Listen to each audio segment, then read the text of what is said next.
Welcome to food ഇൻഷി. ഞാൻ കുറച്ച് സ്രാവ് നന്നായി വാഷ് ചെയ്ത് വൃത്തിയാക്കി വെച്ചിട്ടുണ്ട്. നമുക്കിതൊന്ന് പൊരിച്ചെടുത്താലോ. അതിന് വേണ്ടിയിട്ട് 2 ടേബിൾ സ്പൂൺ മുളകിൻ്റെ പൊടി, 1 ടേബിൾ സ്പൂൺ മഞ്ഞളിൻ്റെ പൊടി, ഇത് 500 ഗ്രാമുണ്ട് ഫിഷ്, ഇഞ്ചി വെളുത്തുള്ളി അരച്ചെടുത്ത പേസ്റ്റ്,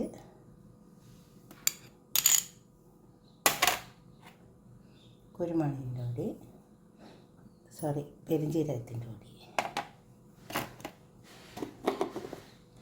1 ടീസ്പൂൺ കുരുമുളക്,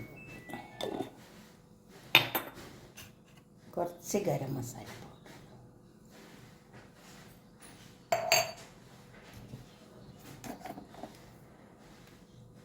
കുറച്ച് ഓയിൽ, നമുക്ക് ഉപ്പും ചേർത്ത് നന്നായി ചേർത്തെടുക്കാം. ഉപ്പ് ആവശ്യം പോലെ ഇട്ട് കൊടുത്താൽ മതി. ചേർന്നാലും തന്നെ ഇത് സ്വർക്കം ഒഴിച്ച് കൊടുത്താൽ കറിവേപ്പില. ഇനി നന്നായി ചേർത്തെടുക്കാം.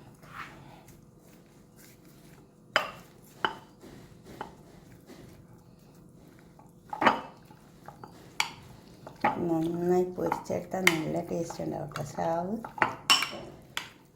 കറി വെച്ചേക്കാനും ടേസ്റ്റ് ഉണ്ട്.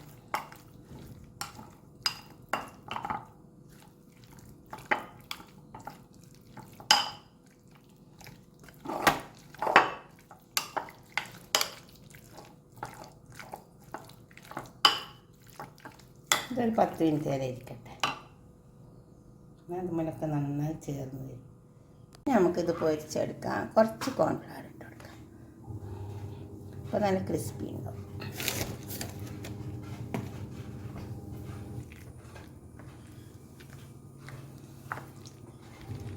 ഒരു 10-20 മിനിറ്റ് 25 മിനിറ്റ് ഇത് വെച്ചിട്ടുണ്ട്.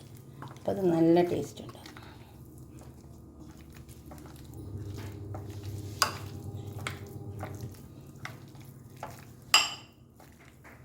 നമുക്കിത് പൊരിച്ചെടുക്കാം. നല്ല മണമൊക്കെ ഉണ്ട്. നമുക്കിത് പൊരിച്ചെടുക്കാം.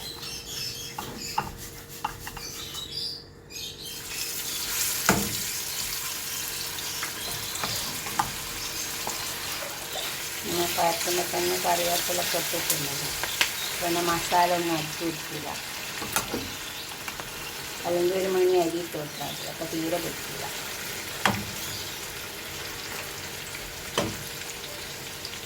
മുരിഞ്ഞത്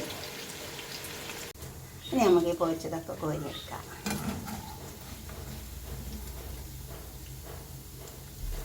നല്ല ക്രിസ്പി ആയിട്ട് കിട്ടിയിട്ടുണ്ട്.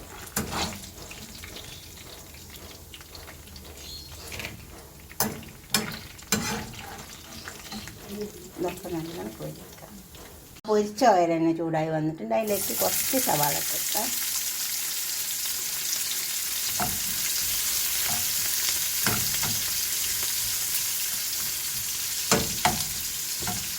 സവാള മുരിഞ്ഞ് വെക്കാം.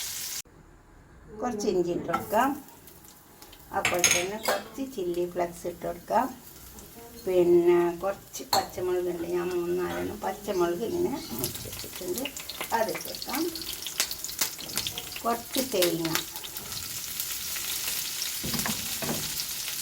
ഇത് നന്നായി ഇളക്കിയിട്ട് നമുക്ക് ഈ പൊരിച്ച സ്രാവിലേക്ക് അങ്ങോട്ട് കൊടുത്താൽ നല്ല ടേസ്റ്റ് ഉണ്ടാവും. ഇങ്ങനെ ഒന്ന് ഉണ്ടാക്കി വെച്ച സ്രാവ് ഒന്ന് മതിയട്ടെ. അതിലേക്ക് ഒന്ന് ഉള്ളിപ്പിട്ട് കൊടുക്കാം. നമുക്ക് തേങ്ങക്കെല്ലാം വേണ്ടിയിട്ടുള്ള ഉപ്പാണ്. ഇങ്ങനെ വന്നില്ല നമുക്ക് ഇതിലേക്ക് തട്ടി കൊടുക്കാം. ചില ഹോട്ടലിലൊക്കെ പോയാൽ ഇങ്ങനത്തെ സ്രാവ് പൊരിച്ചുണ്ടാവും. നല്ല ടേസ്റ്റാണ്.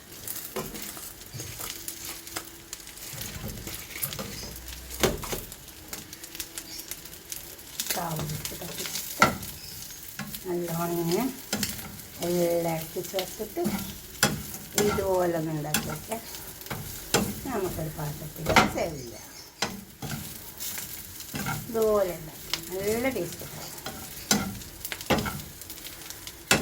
വെറുതെ തന്നെ ഇരുന്ന് തിന്നുപോകും. ഇതുപോലെ ഉണ്ടാക്കിയിട്ട് നിങ്ങളുടെ അഭിപ്രായം നിർദ്ദേശമൊക്കെ ഒന്ന് കമൻറ്റ് ബോക്സിൽ അറിയിക്കുക. ലൈക്ക് ചെയ്യുക, ഷെയർ ചെയ്യുക. അതുപോലെ തന്നെ സബ്സ്ക്രൈബ് ചെയ്യാത്തവരൊക്കെ ചെയ്യുക. കമൻറ്റ് ചെയ്യണം. കമൻറ്റ് ബോക്സിൽ തീർച്ചയായിട്ടും ഇഷ്ടമാവും. ഓക്കെ, അടുത്തൊരു വീഡിയോ ഒക്കെ നമുക്ക് പിന്നെ കാണാം. ബൈ. അത് ഉണ്ടാക്കി നോക്കിയിട്ട് കമൻറ്റ് ചെയ്യണേ. നല്ല ടേസ്റ്റായിരിക്കും.